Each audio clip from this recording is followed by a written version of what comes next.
പരിശോധിച്ചാൽ നമ്മുടെ മതസംഘടനയാണെങ്കിൽ രാഷ്ട്രീയ സംഘടനയാണെങ്കിൽ നേതൃസംഘടനത്തിൽ ഈ ആളുകൾ വധിച്ചിരിക്കാനുള്ള നേതൃത്വത്തിലുള്ള ആളുകളുണ്ട്.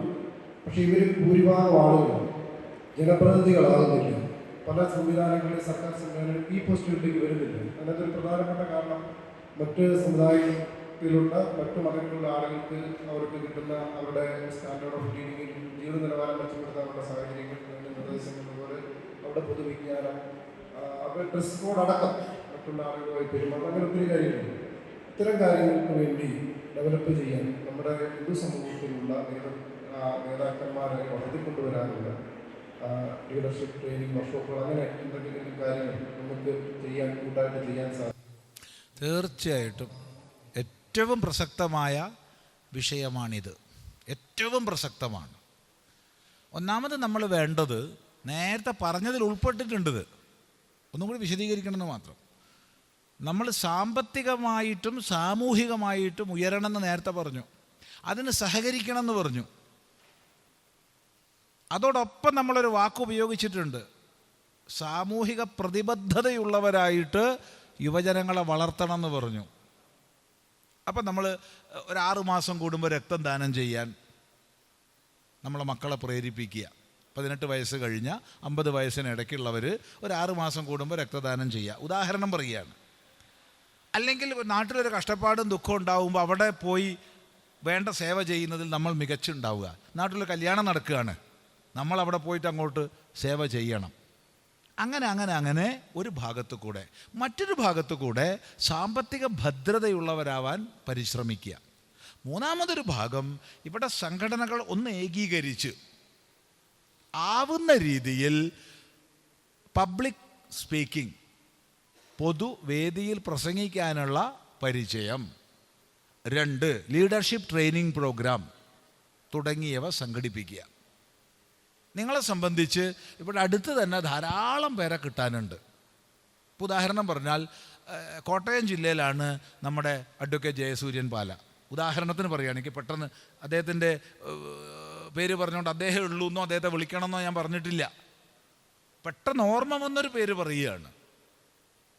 ഓർമ്മ വന്നൊരു പേര് പറഞ്ഞു എന്ന് മാത്രം. ഒരു 10-100 പേരെ ചെറുപ്പക്കാരെ നിങ്ങൾ സംഘടിപ്പിച്ചിട്ട് ഒരു ലീഡർഷിപ്പ് ട്രെയിനിങ് പ്രോഗ്രാം നടത്തൂ. അദ്ദേഹം BJPയുടെ ഒരു വക്താവായതുകൊണ്ട് ചിലപ്പോൾ മറ്റ് രാഷ്ട്രീയക്കാർ വരാൻ മടിക്കും. അതുകൊണ്ട് അങ്ങനെ അല്ലാത്ത ഒരാളെ വിളിക്കുന്നതായിരിക്കും നന്നാവുക. ഇപ്പോൾ TP സെൻകുമാർ, മുൻ DGP, ഒന്ന് വിളിക്കൂ. അങ്ങനെ ആരെങ്കിലും അത്തരം ട്രെയിനിങ് നൽകുന്നവർ. ഇല്ലെങ്കിൽ തൃശ്ശൂർ കേന്ദ്രീകരിച്ച് ഒരു ആത്മ ഫൗണ്ടേഷൻ ഉണ്ട്. സുരേഷ് അല്ല അദ്ദേഹത്തിൻ്റെ പേര്, സുരേഷ്. അതുപോലെ കോഴിക്കോട്, അത് പേര് ഇങ്ങോട്ട് കിട്ടണില്ല, കോഴിക്കോടുണ്ടല്ലോ ഇങ്ങനത്തെ. അതുപോലെ ഒരു വേറെ പേര് ഞാനിപ്പോൾ നോക്കി പറഞ്ഞു തരാം. അങ്ങനെയുള്ള ആൾക്കാരുണ്ട്. അവരെ വിളിച്ചു കൊണ്ടുവന്ന് അവർക്കൊന്നും വലിയ ഫീസൊന്നും വേണ്ട. ഒരു യാത്രയ്ക്കുള്ള സംഗതി എന്തായാലും ചെയ്യേണ്ടി വരും. ബാക്കി നിങ്ങൾ ചെറുപ്പക്കാരെ സംഘടിപ്പിക്കുക. അങ്ങനെ നമ്മളൊരു 6 മാസത്തിൽ ഒന്നെങ്കിലും നടത്തുകയാണെങ്കിൽ നല്ലതാണ്. ഇനി അത്തരം ഔപചാരികമായിട്ടല്ല, ആധ്യാത്മിക പ്രഭാഷണം എന്നുള്ള രീതിയിലല്ലാതെ ഞങ്ങളെയൊക്കെ വിളിച്ചോളൂ. ഞങ്ങളാൽ കഴിയുന്ന ആശയങ്ങൾ ഞങ്ങൾ പങ്കുവയ്ക്കും. തീർച്ചയായിട്ടും വരാൻ തയ്യാറാണ്. തീർച്ചയായിട്ടും ഈ കൂട്ടത്തിൽ തന്നെ ഉണ്ട്, എല്ലാവരും ഉണ്ട്. ഒരാൾ ഇതിൽ പ്രത്യേകിച്ച് പേര് പറഞ്ഞാൽ ശരിയല്ല. കാരണം ഈ ഇരിക്കുന്ന എല്ലാവരും തന്നെ അങ്ങനത്തെ ക്ലാസ്സുകൾ എടുക്കാൻ യോഗ്യരാണ്. പ്രത്യേകിച്ച് യൂത്തിനെയൊക്കെ വളരെ സ്വാധീനിക്കാൻ അധ്യാത്മാനന്ദ സരസ്വാമികളൊക്കെ പ്രവർത്തിക്കാറുണ്ട്. അതുപോലെ ഇനിയും വേറെയുണ്ട്. അപ്പം അങ്ങനെയുള്ള ക്യാമ്പയിൻ തന്നെ വാക്ക് ഉപയോഗിക്കട്ടെ. ക്യാമ്പയിൻ എന്നുള്ള വാക്ക് ബോധപൂർവ്വം ഉപയോഗിക്കണം. അങ്ങനത്തെ ക്യാമ്പയിനുകൾ നമ്മൾ നടത്തണം, ഒരു പ്രായോഗികമായിട്ട്. കാരണം പൊതുവേ നമ്മളെ ആൾക്കാർ ഇങ്ങനെ ബാക്കിലോട്ട്, ഞാൻ ഒന്നിനുമില്ലേ, ബാക്കോട്ട് പോകുന്ന സ്വഭാവമാണ്.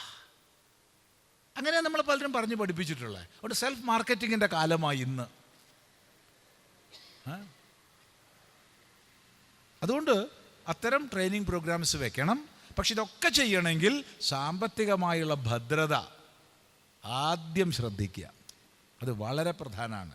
നമ്മുടെ സമൂഹത്തിൽ വ്യാപിക്കുന്ന മയക്കുമരുന്നുകളുടെയും മറ്റും ആ തോത് നമ്മൾ അറിയാതെ പോകരുത്.